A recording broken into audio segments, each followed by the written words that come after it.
सहनौ भुनक्तु सह वीर्यङ्करवावहै तेजस्विनावधीतमस्तु मा विद्विषावहै।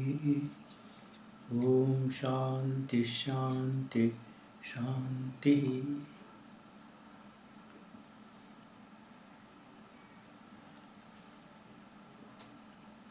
The dignitaries on the dais and all the dignitaries assembled here, and Pujya Swamiji and my dear friends. At the outset, I want to offer my reverential salutations to Sri Gurudev R.D. Ranade, who with his spiritually illumined philosophical discourses inspired many, and his works still inspiring many who are the students of philosophy as well as spiritual aspirants.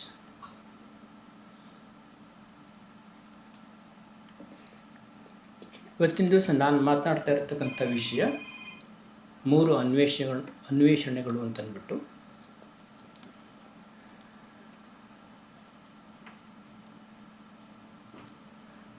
ಸತ್ಯಾನ್ವೇಷಣೆ, search for truth, pursuit of truth. ಜ್ಞಾನಾನ್ವೇಷಣೆ, that is pursuit of knowledge. And ಸುಖಾನ್ವೇಷಣೆ, pursuit of happiness. These are the main pursuits, ಮುಖ್ಯ ಅನ್ವೇಷಣೆಗಳು ಸಾಮಾನ್ಯವಾಗಿ ಮನುಷ್ಯರ ಜೀವನದಲ್ಲಿ ನಾವು ಕಾಣ್ತಕ್ಕಂಥದ್ದು. ಸತ್ಯಾನ್ವೇಷಣೆ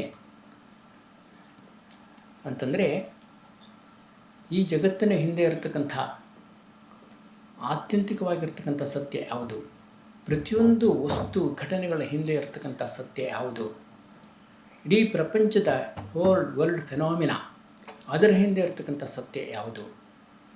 ಈ ಒಂದು ಅನ್ವೇಷಣೆ ಭಾಳ ಪುರಾತನ ಕಾಲದಿಂದ, since time ಇಮ್ಮೆಮೋರಿಯಲ್ it is going on in all the parts of the world. See, in the Upanishads also you find this kind of search for ultimate truth. Bhrigu ಅಂತ ಇರ್ತಾರೆ, ಒಬ್ಬ ವಿದ್ಯಾರ್ಥಿ, young boy.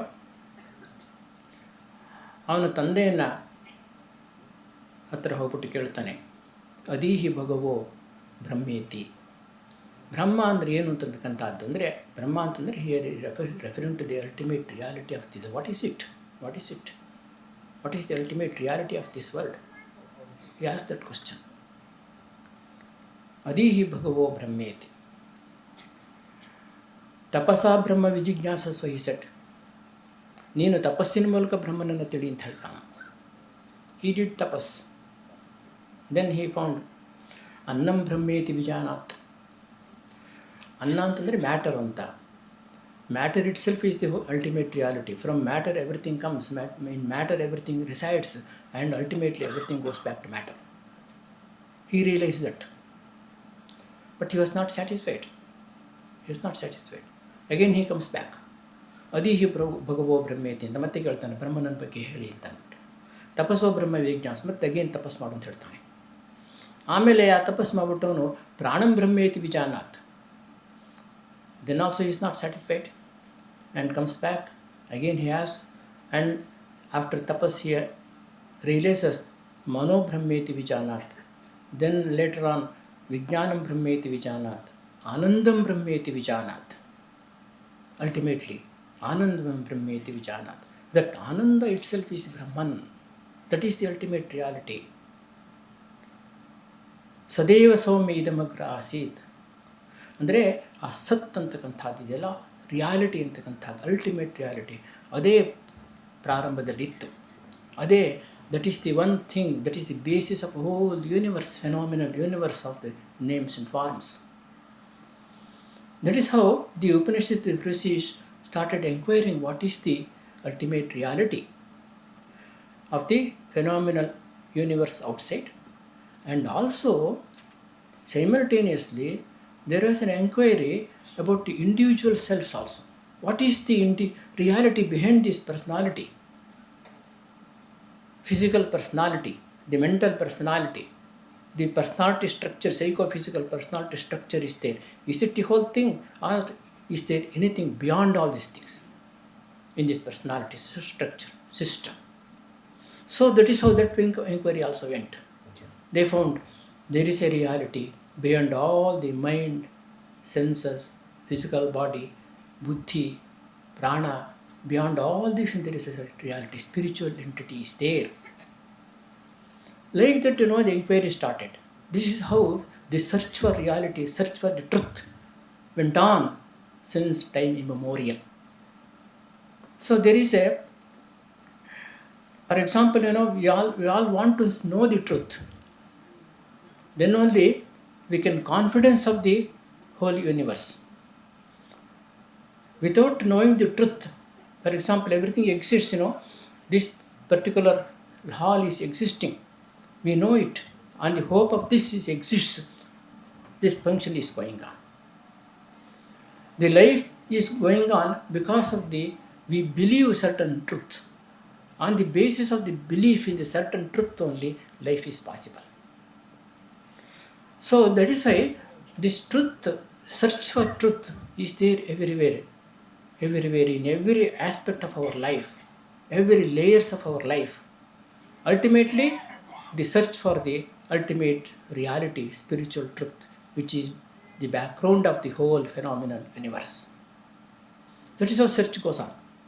There is another, simultaneously, there is another search also is there. That is search for knowledge. What is knowledge? How the knowledge arises? What are the different aspects of knowledge? What is the criteria of knowledge? This kind of search also, this kind of inquiry also went on. Epistemology. So this is how the knowledge, search for knowledge also is simultaneously going on. Swami Vivekananda says, what is the goal of knowledge? Swami Vivekananda says, the goal of knowledge is unity of the goal of knowledge. He enumerates 3 stages of knowledge.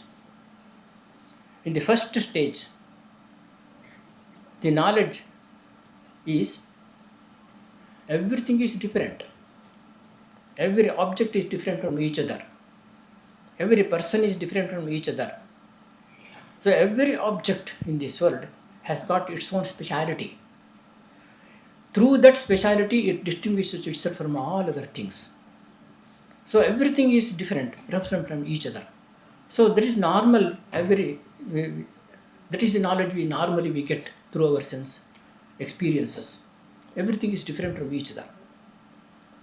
Then as we go on analyzing, then you will come to know that nothing is disparate, nothing is separate. Everything has got relationship. Everything in this world is related to each other. Relational knowledge. Everything is related. You can't conceive or imagine anything absolutely independent from all other things. It's not possible to think of it. So we have to think of any particular thing related to other things only. Everything is related in this world. The whole universe is related. In that way, we come to understand that knowledge is relational. Finding out the relations between the different objects, different energies, different events. This is kind of, the inquiry, knowing the real knowledge, what is real knowledge. That kind of thirst for knowledge also is very important. The students also must have this thirst for knowledge. ಸಾಮಾನ್ಯವಾಗಿ ನಮಗೆ ಗೊತ್ತಿರುವಂತೆ ನಾವೆಲ್ಲ ಶಾಲೆ ಕಾಲೇಜುಗಳಲ್ಲೆಲ್ಲ ಓದೋದು ಹೇಗೆ ಅಂತ ಅಂದ್ಬಿಟ್ರೆ ಎಷ್ಟೋ ಮಾಹಿತಿಗಳನ್ನ ಸಂಗ್ರಹ ಮಾಡ್ತೀವಿ, ಇನ್ಫಾರ್ಮೇಷನ್ಸ್ ಅಷ್ಟೇ, ಬೇರೆ ಬೇರೆ ವಿಷಯಗಳಿಗೆ ಸಂಬಂಧಪಟ್ಟಿರ್ತಕ್ಕಂಥ ಇನ್ಫಾರ್ಮೇಷನ್ಸ್ ನೀವು ಗ್ಯಾದರ್. ಸ್ವಾಮಿ ವಿವೇಕಾನಂದ ಹೇಳ್ತಾರೆ ಅಂತಂದ್ಬಿಟ್ರೆ gathering information is not education. We have to relate all the informations.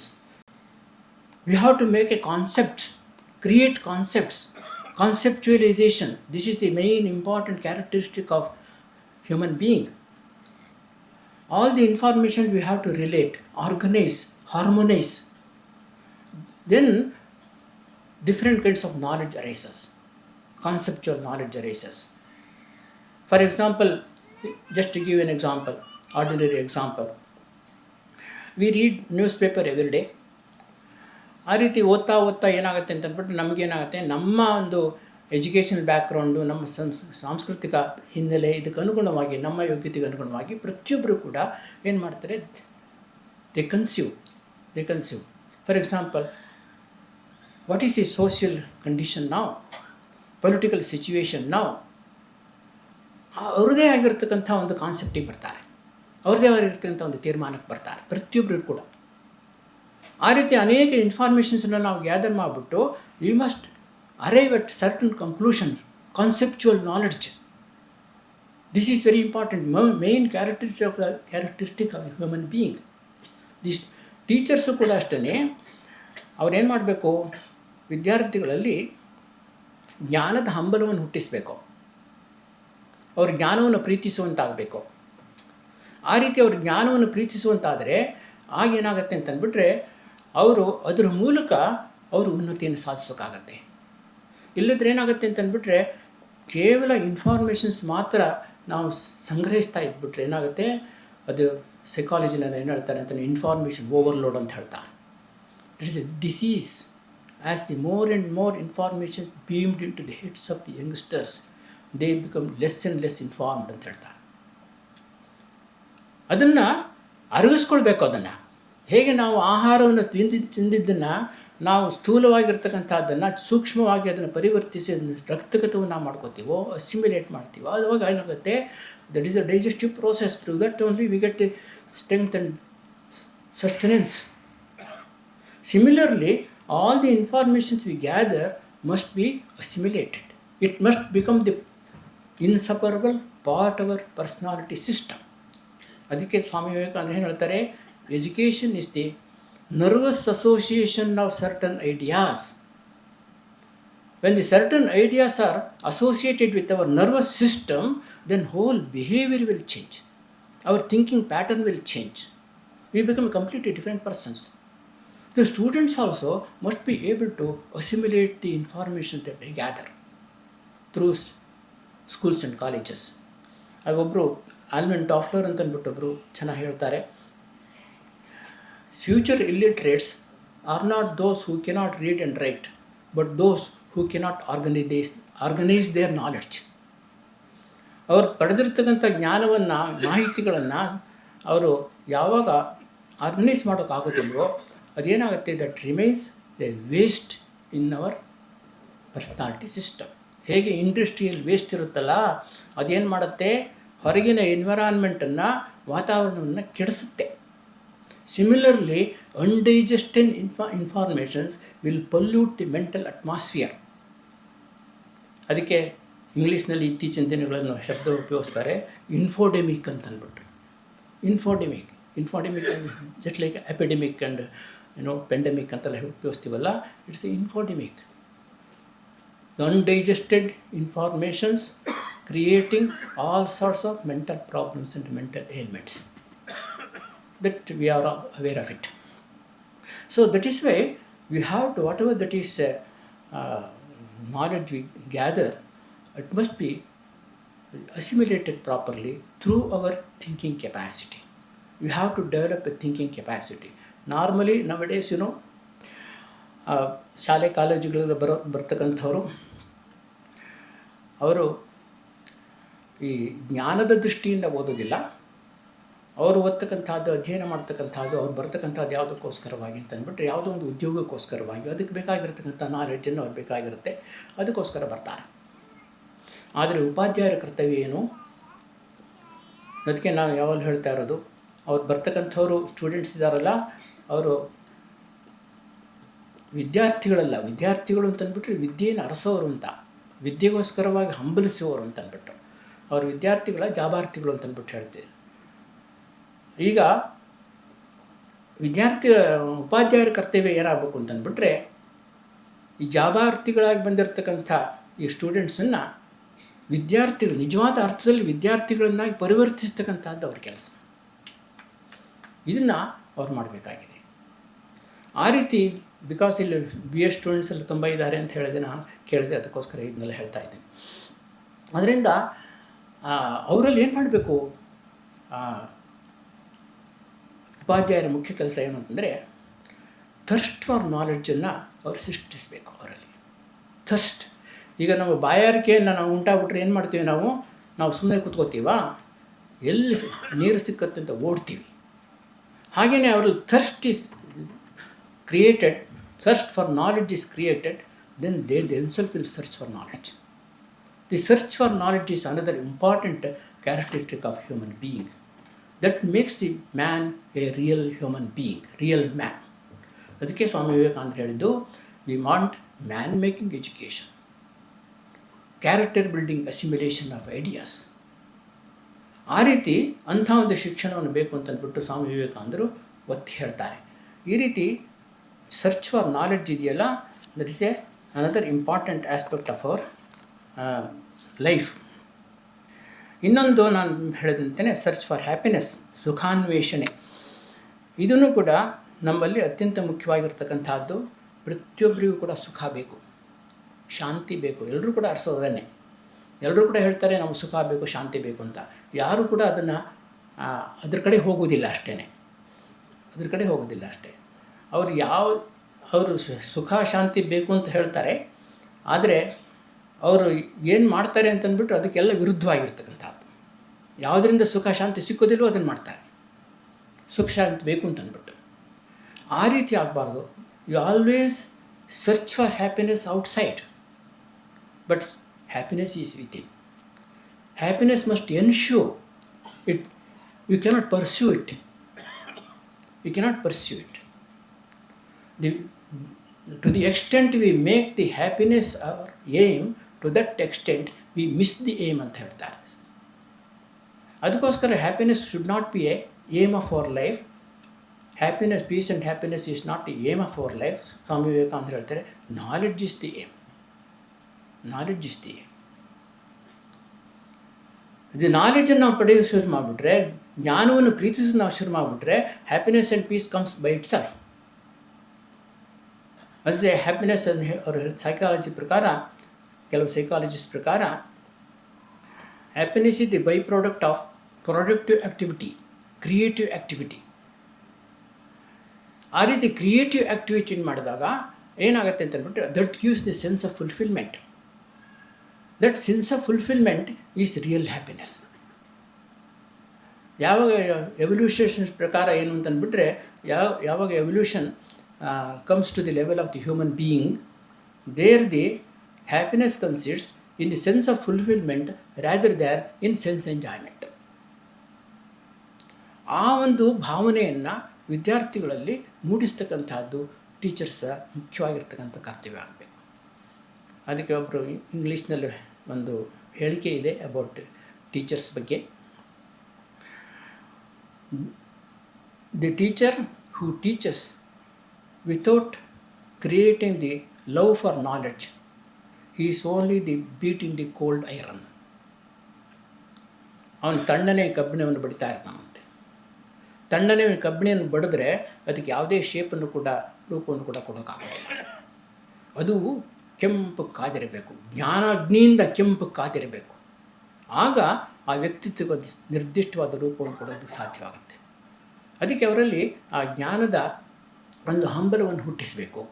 ಆ ಜ್ಞಾನದ ಹಂಬಲ, ಸರ್ಚ್ ಫಾರ್ ನಾಲೆಡ್ಜ್ ಇದೆಯಲ್ಲ, that gives me real happiness, peace and happiness. In spite of all the problems and difficulties I have to face, in spite of all that one can be happy within. So that is how we have to make the students understand what is real happiness. That's why this search for happiness also another important aspect of human life.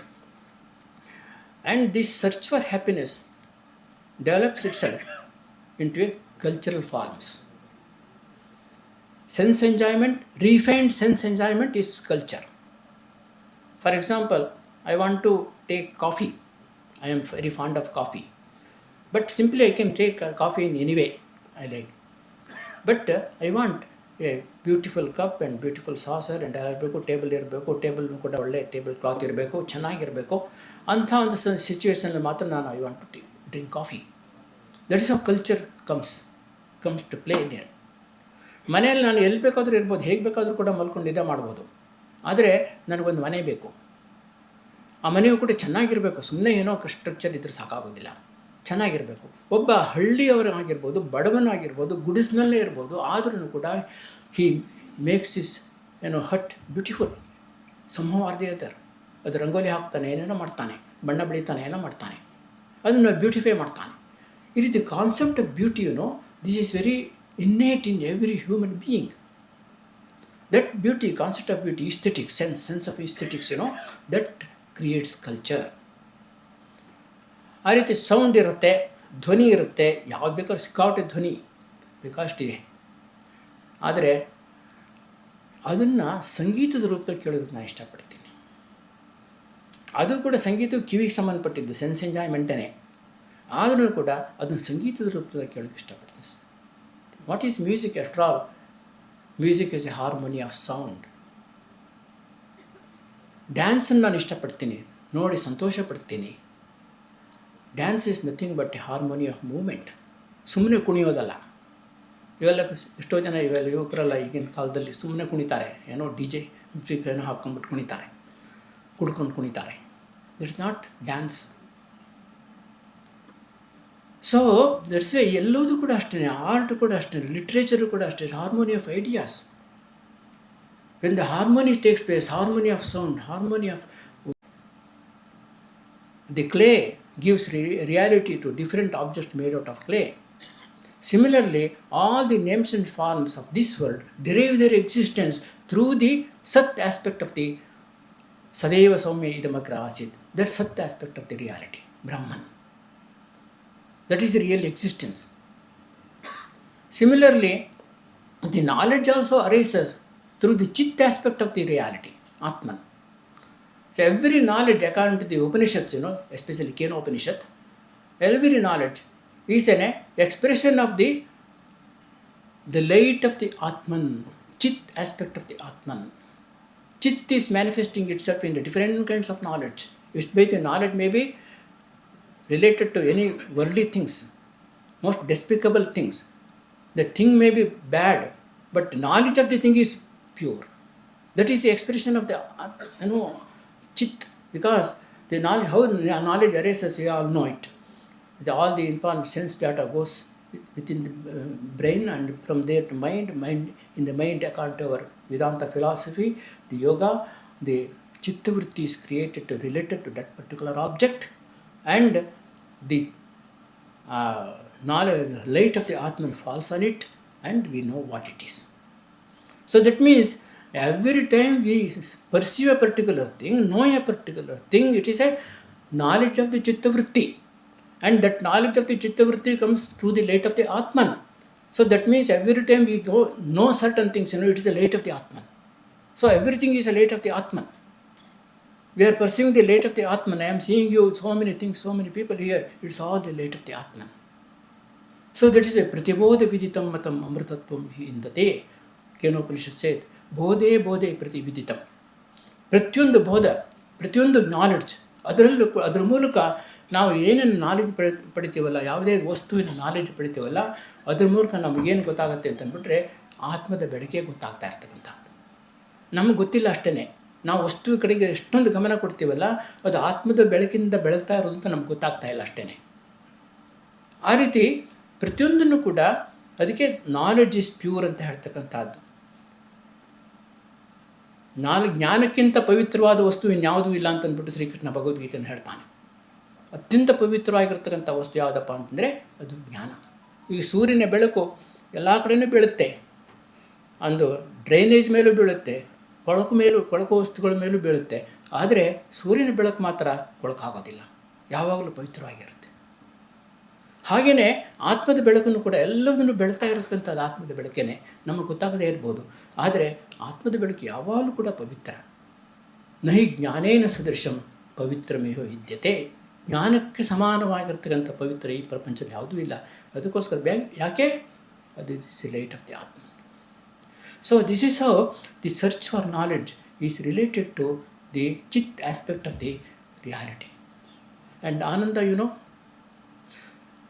according to the Brihadaranyaka Upanishad, ಆನಂದ ಪ್ರತಿಯೊಂದು ಕೂಡ ಏತಸ್ಯೈವ ಆನಂದಸ್ಯ ಅನ್ಯಾನಿ ಭೂತಾನಿ ಮಾತ್ರಾಂ ಉಪಜೀವಂತಿ ಅಂತ ಬೃಹದಾರಣ್ಯಕ ಉಪನಿಷತ್ ಅಂತ ಹೇಳ್ತಾರೆ. ಪ್ರತಿಯೊಬ್ಬರು ಕೂಡ ಆನಂದವನ್ನು ಪಡಿತಾರಲ್ಲ, ಸುಖವನ್ನು ಪಡಿತಾರಲ್ಲ, ಆ ಸುಖ ಯಾವುದಪ್ಪ ಅಂತಂದ್ಬಿಟ್ರೆ ಬ್ರಹ್ಮದಲ್ಲಿರ್ತಕ್ಕಂಥ, ಆತ್ಮದಲ್ಲಿರ್ತಕ್ಕಂಥ ಆನಂದದ ಒಂದು ತುಣುಕು ಅಷ್ಟೇ, ಒಂದು ತುಣುಕು. ಯು ಕ್ಯಾನ್ ಇಮ್ಯಾಜಿನ್ ಎಷ್ಟೊಂದು ಆನಂದ ಇರುತ್ತೆ ಆತ್ಮದಲ್ಲಿ ಅಂತಂದ್ಬಿಟ್ಟು. ಅದಕ್ಕೆ ಆತ್ಮ ಸಾಕ್ಷಾತ್ಕಾರವನ್ನು ಪಡೆದಿರ್ತಕ್ಕಂಥವ್ರು, ಭಗವತ್ ಸಾಕ್ಷಾತ್ಕಾರವನ್ನು ಪಡೆದಿರ್ತಕ್ಕಂಥವ್ರು, ಅವರಲ್ಲಿ ಆನಂದ ತುಂಬಿ ತುಳುಕ್ತಾ ಇರುತ್ತೆ. ಎಷ್ಟೇ ಅವರು ಕಷ್ಟವನ್ನು ಅನುಭವಿಸ್ತಾ ಇರ್ಬೋದು, ಕಾಯಿಲೆಯನ್ನು ಅನುಭವಿಸ್ತಾ ಇರ್ಬೋದು, ಏನೇ ಆಗಿರ್ಬೋದು, ಅದರಲ್ಲಿ ಅವರು ಆನಂದ ಮಾತ್ರ ಯಾವಾಗಲೂ ಕೂಡ ತುಂಬಿ ತುಳುಕ್ತಾ ಇರುತ್ತೆ. ಆ ರೀತಿ ನಾವು ಪ್ರಾರಂಭದಲ್ಲಿ ಎಲ್ಲೋದು ಕೂಡ ನಮಗೆ ಇದೆ ಅಂತ ಮಾತ್ರ ಗೊತ್ತಾಗುತ್ತೆ. Chair is there, table is there, everything is there, the object is there, everything isness is very predominant. Then gradually we come to knowledge aspect of it. Then ultimately we end up with Ananda aspect of the reality. This is how our spiritual evolution takes place. So I am very happy to be here to speak few words. You are all very knowledgeable person here gathered. I am not that knowledgeable. And also I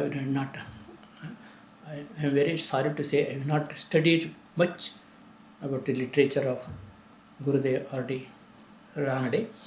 Some books I have read, of course, I know. So I am happy to be here and speak few words of the philosophical aspects of our different searches that we know. Thank you very much for giving this opportunity.